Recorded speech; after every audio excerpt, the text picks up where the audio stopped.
Kasako Media, tunaangazia maisha, tunaandika kesho.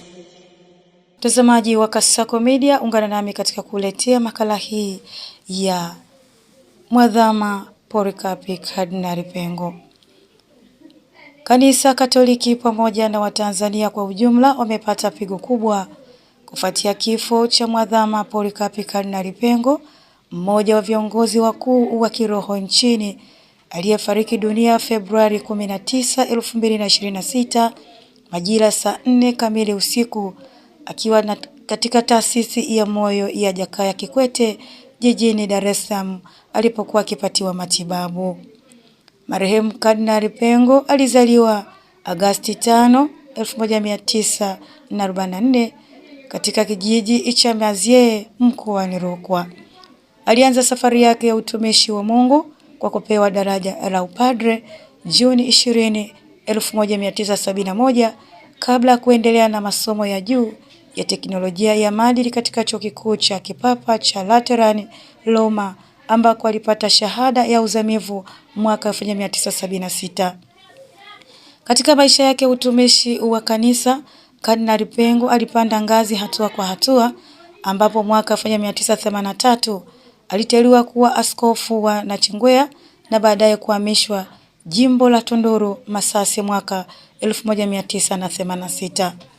Mwaka 1990 aliteuliwa kuwa askofu mkuu mwandamizi wa jimbo kuu Katoliki la Dar es Salaam kabla ya mwaka 1992 kukabidhiwa rasmi uongozi wa jimbo hilo kama askofu mkuu. Mwaka 1998 alipewa heshima ya kuwa kardinali na Papa Yohane Paulo wa pili, hatua iliyomwingiza katika baraza la makardinali duniani. Kupitia nafasi hiyo alipata fursa ya kushiriki katika mikutano muhimu ikiwemo uchaguzi wa papa mwaka 2005 na 2013. Baada ya kutumikia kanisa kwa muda mrefu, Kardinali Pengo alistaafu rasmi mwaka 1919 na nafasi yake kuchukuliwa na askofu mkuu Jude Tadeus Ruwaichi.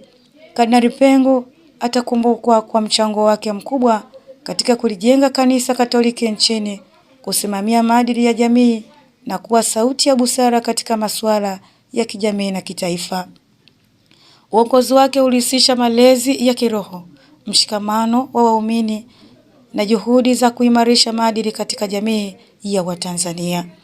Kifo chake ni pengo kubwa, si tu kwa kanisa Katoliki, bali pia kwa taifa kwa ujumla, lilompoteza kiongozi mwenye hekima, unyenyekevu wa moyo na kujitolea. Hata hivyo, mashirika mbalimbali yametuma rambirambi na salamu za pole kufuatia msiba huo. Mwanga wa milele umwangazie, astarehe kwa amani. Amina. Na hii ni Kasako Update na Adela Thomas.